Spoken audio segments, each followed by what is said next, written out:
Isa sa mga pangarap ng mga bata ay ang pumunta sa amusement park. Kaya't ngayon, tuto pa rin natin ang pangarap ni Aliyah kasama ang buong barkada, syempre. Isang lugar na sikat sa mga batang 90s. Ilang taon na rin ang nagdaan. Andyan nga at nasunog na nga ito kamakailan. Ngunit nananatili pa rin itong nakatindig at handang muling magbigay kasiyahan hindi lang sa mga bata, pati na rin syempre sa mga matatanda. Halika at pasukin nating muli ang Star City. Wow! Sino tayo? Hey! Bander bakit?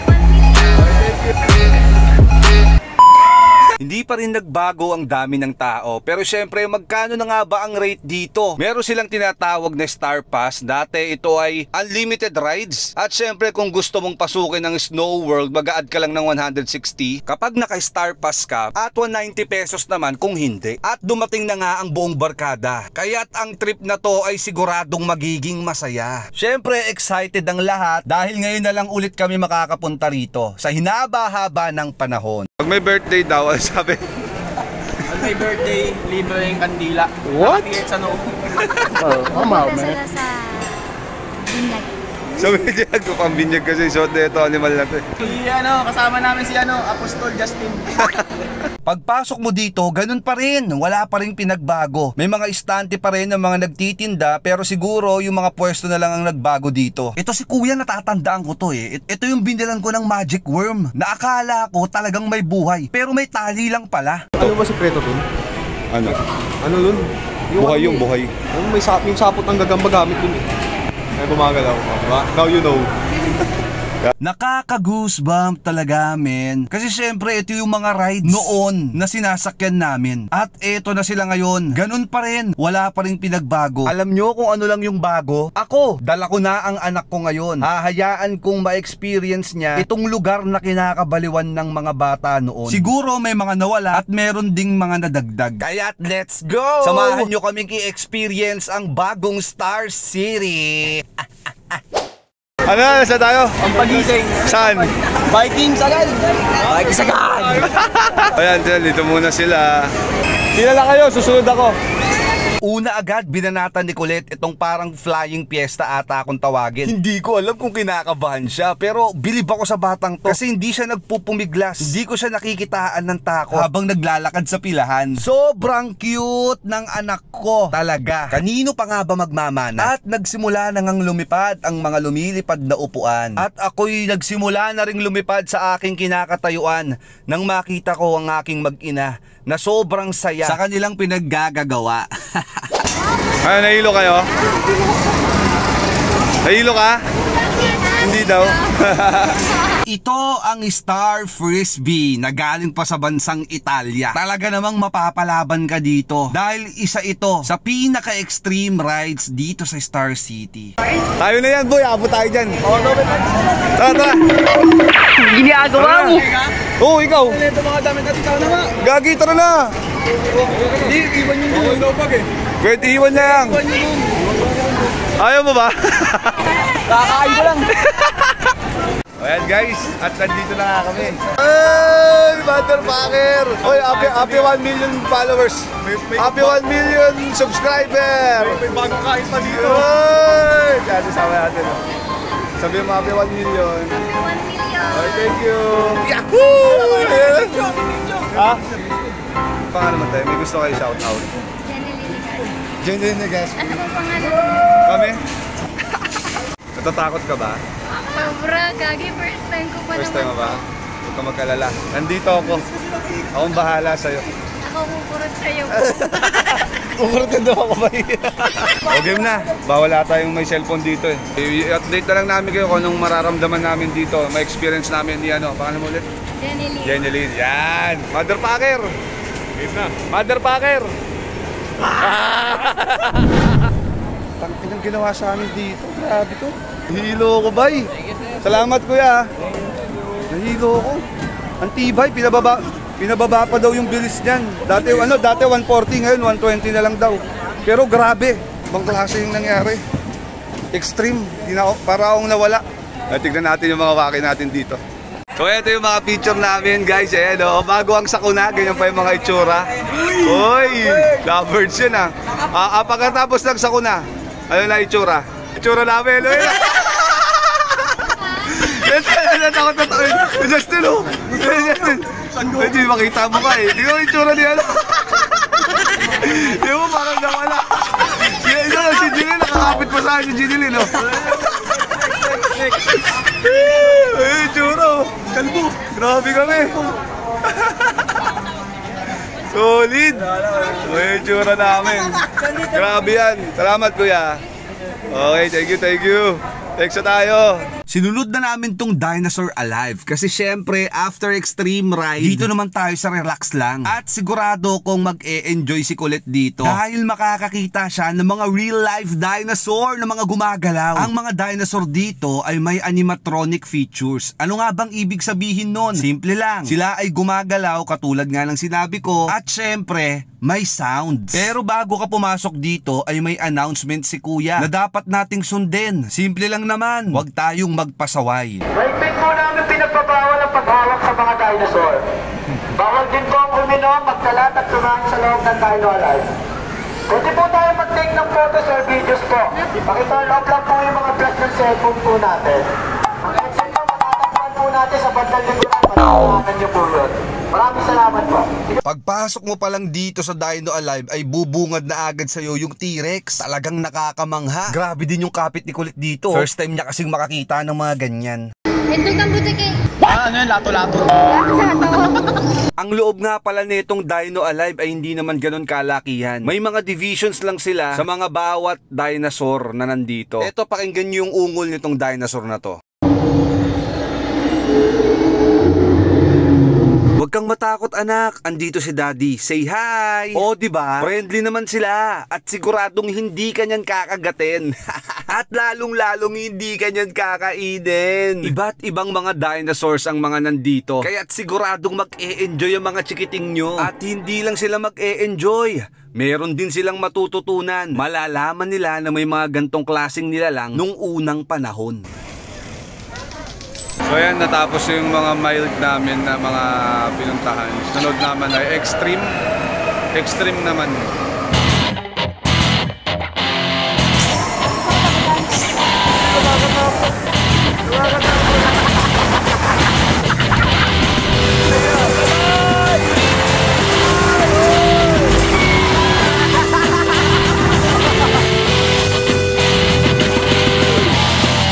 Matapos ang relax rides ay sinundan na agad namin itong Seahorse o kung tawagin ay Vikings. At hindi natin malilimutan ng kahit na sino man, miski ikaw, kung papano nilaglag ang baga mo ng rides na to. Kaya pag next time, bawal yung time ginamit ng cellphone. Bawal na po? Sige, iyan ko na lang after. Bawal daw yung cellphone. Pero wala. And for safety purposes, kapag kagantong klaseng rides na, bawal naman talagang gumamit ng cellphone. Kaya wala tayong ibang dapat gawin kundi sumunod na lamang. Okay, vlog turnover, take over, over and over. Kami sa Splash Island. Ay, surf dance pala. Tara na agad.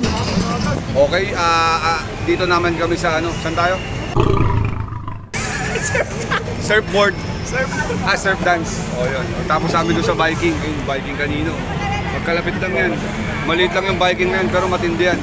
Siyap na yun lang kasama oh. Bye, hello bye. Surf dance 2023. Ano kayang mangyayari dito? Huwag lang sanang matanggal. Yung tornilyo isa. Mahirap yun pag natanggal yung isang tornilyo nito sigurado. Rekta tayo dito. Ay, bawal cellphone. O, tago na natin cellphone. Video ko lang.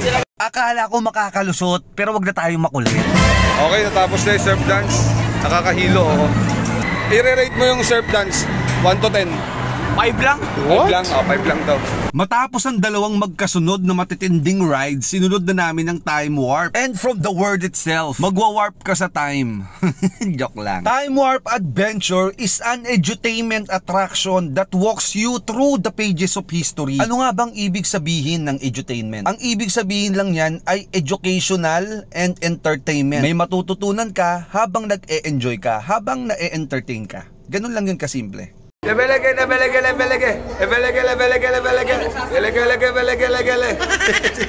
Hindi lang mga nagsasaltang picture frames ang makikita mo dito. Meron din ditong plasma ball na pag hinawakan mo, susunod yung parang mga kuryente, pero hindi ko na para ipaliwanag pa yan. Mga ilang lakad lang ay makikita mo na agad yung parang time machine na talaga namang magdadala sa'yo sa ibang dimension. At syempre talagang nagustuhan ito ni Colette. May kakaibang salamin at may mga gumagalaw sa loob na tao. May pinagkakaguluhan din silang salamin dito na pagka tinignan mo, mag-iiba yung anyo ng katawan mo. Kita yung buong katawan mo pagka dito.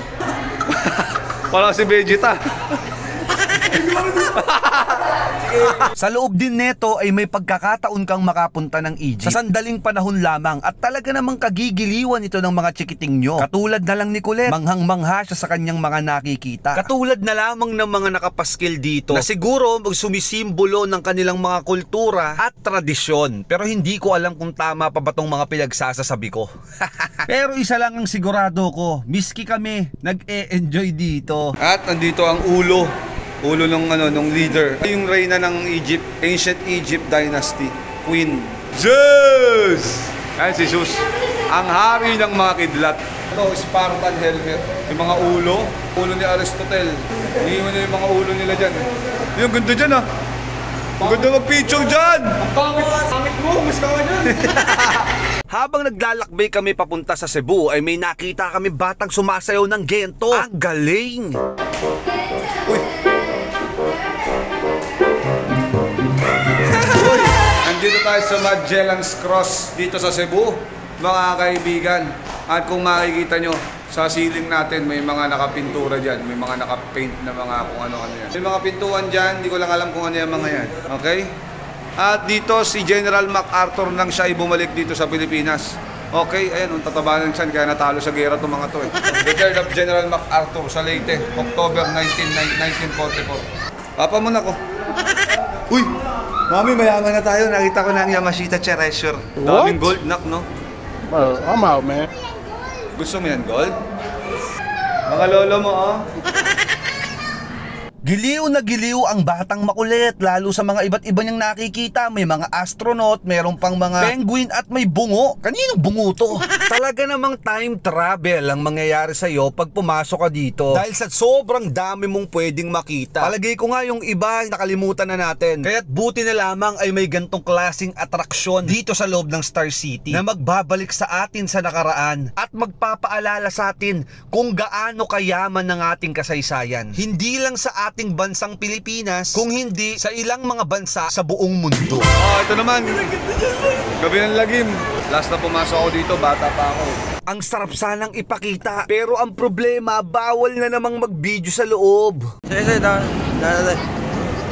Ulan, huminto yung mga rides sa labas. Ayun, kung mapapansin nyo, umuulan sa labas. Lahat ng rides sa labas, natigil kasi umulan. Okay. Yes. Ay, kuya, masahe mo sa ano? Masahe mo sa ano, ride? Masahe mo sa Star City? Maganda po. Maganda? Maganda. Bawal na. Ginagawa mo. Pingilig na naman. Ginagawa mo. Parap na yun, hindi mo naririnig. Pumito na. Ibig sabihin nun, kami na. Nagsaya na eh. Sobra na kayo. Ginagawa mo. Kuya na. Salamat. Thank you. So yan, natapos na tayo dito sa Egyptian shit. At nakita namin si Atong at si Dadaw. Nag-ooperate. Ulit din yun, paikot-ikot. Buong pamilya dito. Hanapin na natin sila ulit kung nasa na sila. Umiwalay sila sa amin eh. Okay. Kaya bumili ako ng token, 3 token kada isa. Tigi-isang tira kami ng mga mongoloid. Oh, wala. Eliminated. Oh, next. Paano ako ang reyna na? Ang tawag dito? Lato-lato.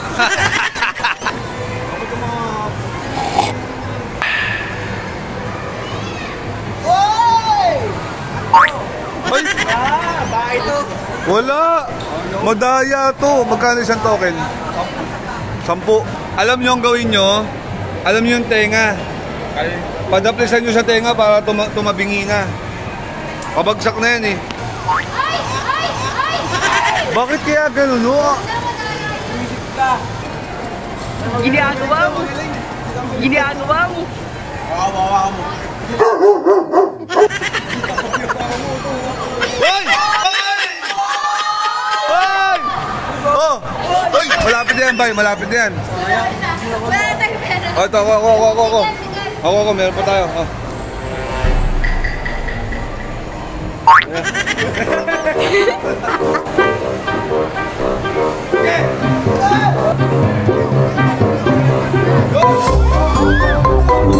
Sa sobrang kagustuhan naming makakuha ng stuffed toys, lahat na ng pandaraya ginawa namin. Pero hindi pa rin umubra. Mas mainam pa ata kung bibilin na lang namin yung isa. Pero hindi pwede. Kailangan naming paghirapan. Pero sa kasamaang palad, hindi kami pinalad. Pero kahit ganun pa man, kita naman na talagang nag-enjoy ang bawat isa. Kahit na parang mauubusan lang kami dito ng pera.